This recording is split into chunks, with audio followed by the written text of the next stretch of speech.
alegre de estar acá realmente, es un honor.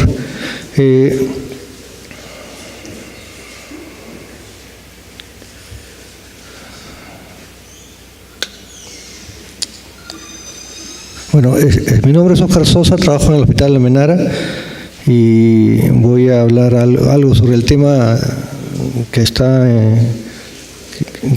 nos compete ahora, sobre la patología de la porción larga del bíceps, cómo manejamos en el servicio.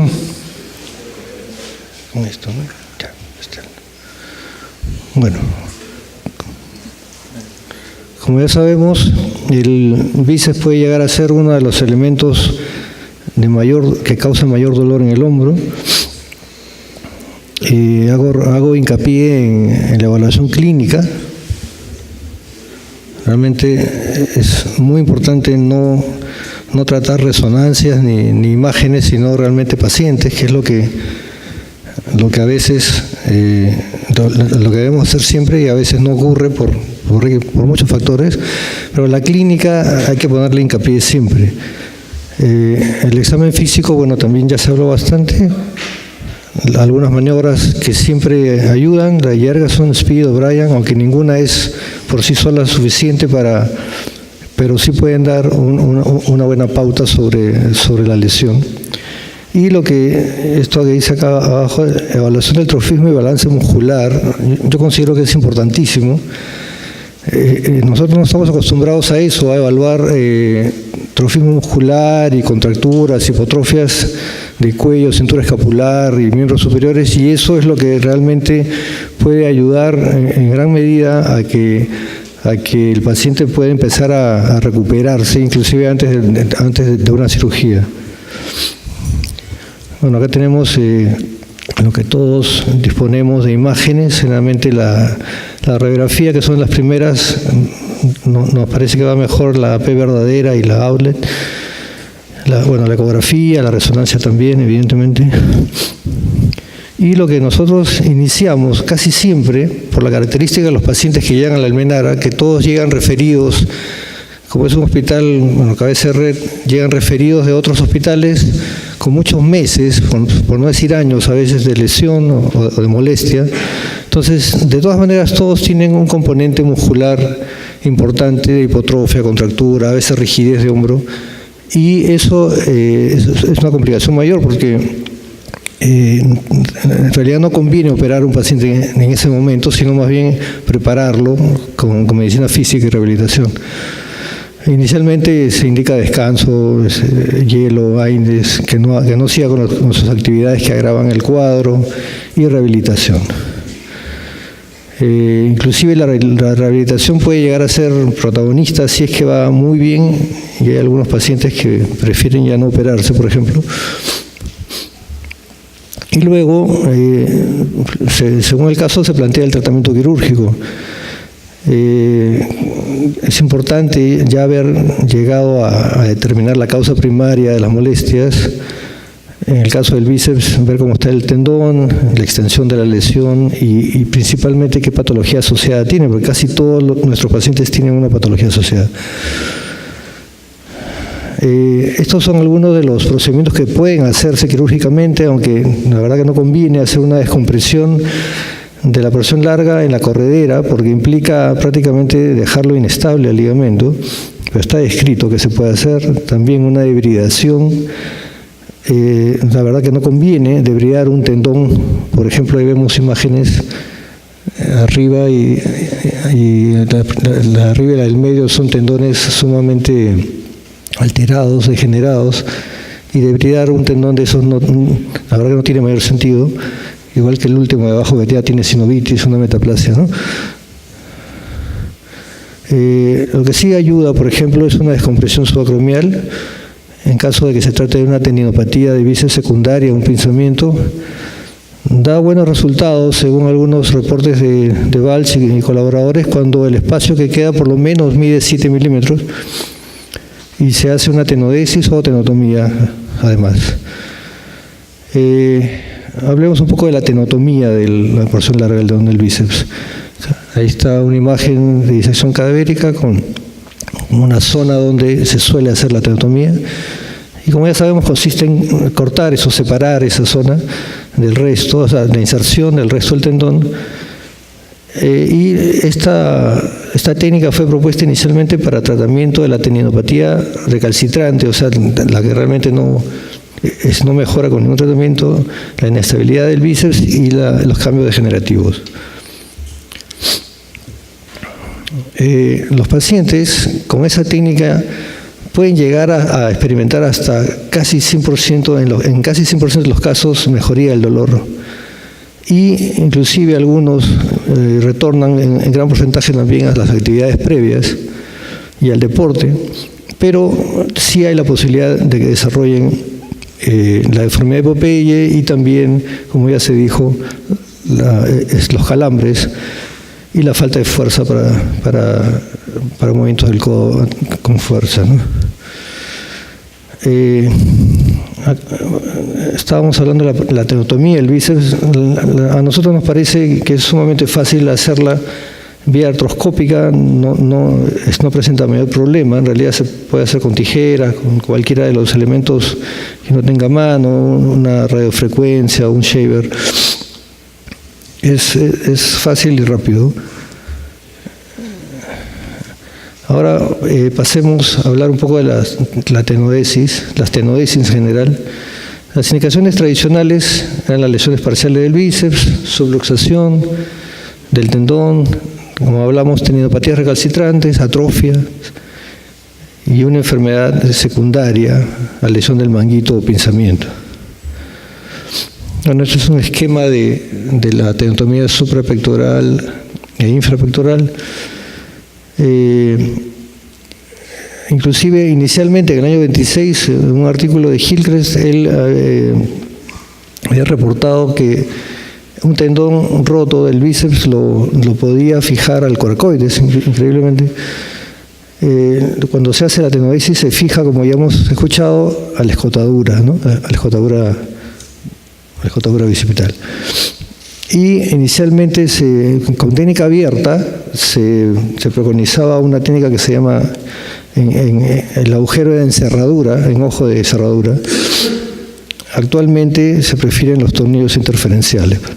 Este es un esquema de cómo se puede seguir haciendo en forma abierta el tenodesis. Este es un agujero, si ven en el centro ya está preparado el tendón y se pasa y queda como una U y luego se sutura para que quede adosado.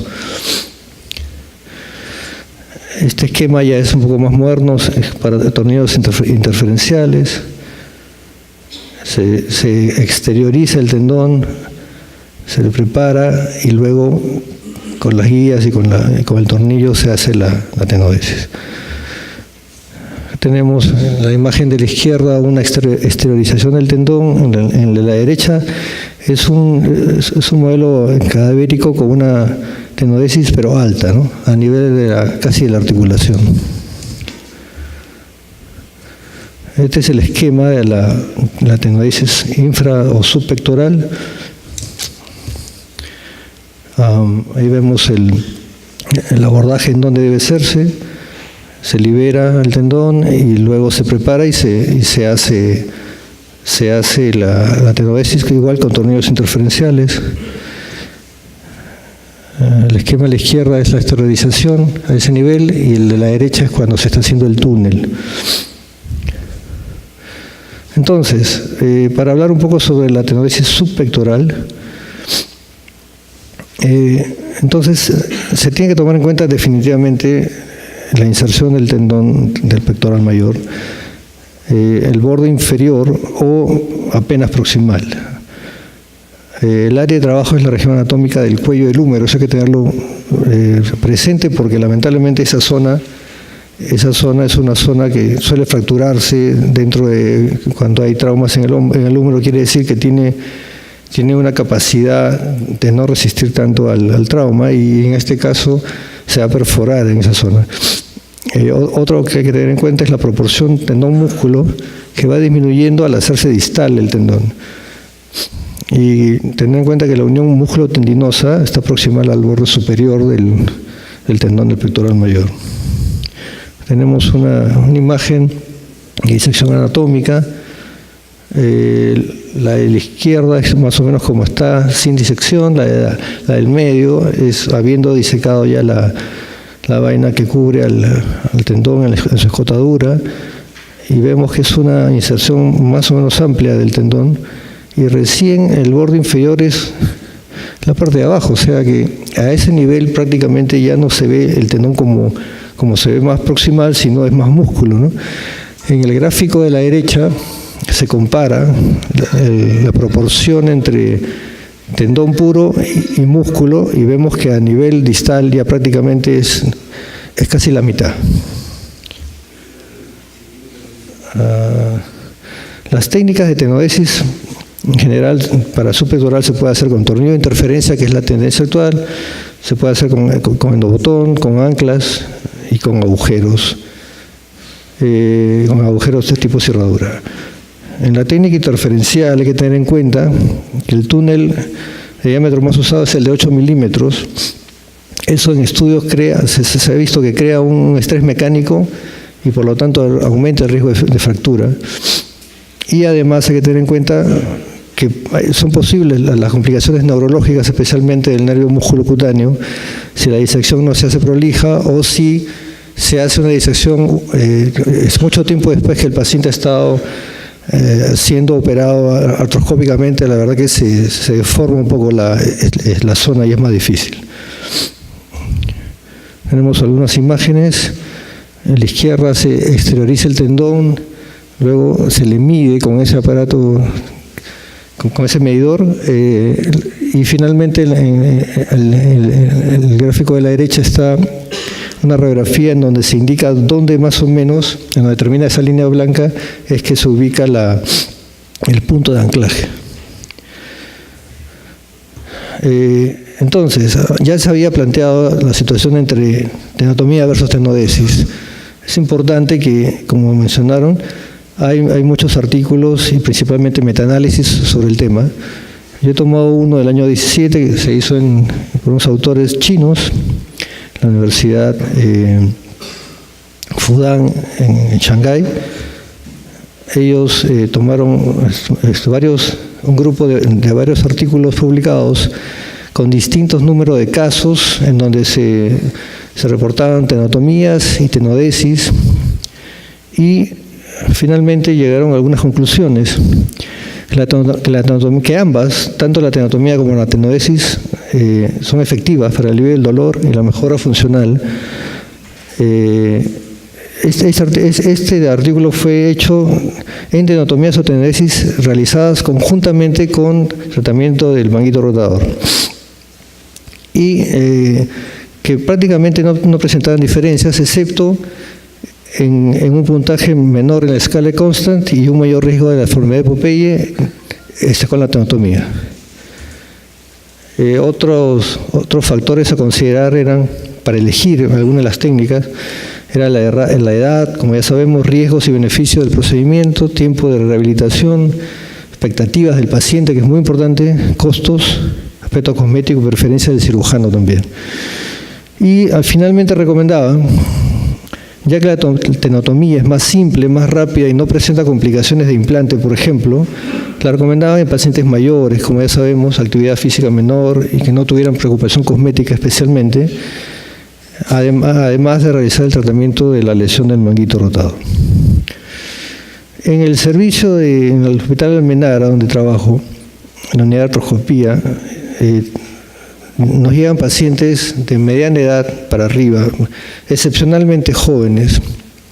Entonces, ese grupo de pacientes, y como les decía, vienen con lesiones crónicas, casi excepcionalmente con lesiones agudas, casi todos son crónicos, casi todos tienen, como les decía, problemas asociados de manguito rotador, de rigidez de hombro y además de hipotrofia y contracturas musculares importantes. Entonces, casi siempre empezamos el tratamiento con un tratamiento de medicina física y rehabilitación. Además que demora el proceso, esto da cierto tiempo para que mejoren. Entonces, una vez hecho el diagnóstico, intra y extraarticular me refiero a eso precisamente, se empieza por las lesiones recuperables sin cirugía y después, dependiendo de cómo va el caso o en los casos que de todas maneras necesitan cirugía, se hace. Nosotros, la verdad que no hacemos tenodesis tradicional, sino en caso de necesitarla hacemos la tenodesis a partes blandas, la incluimos en la reparación del manguito rotador y hacemos la tenotomía en caso del tendón realmente esté en mal estado, o sea, con mucha sinovitis, con mucha degradación y muy rígido. Y indicamos rehabilitación postoperatoria en todos los casos. Bueno, eso es lo que quería decirle. Muchas gracias, muy gentiles.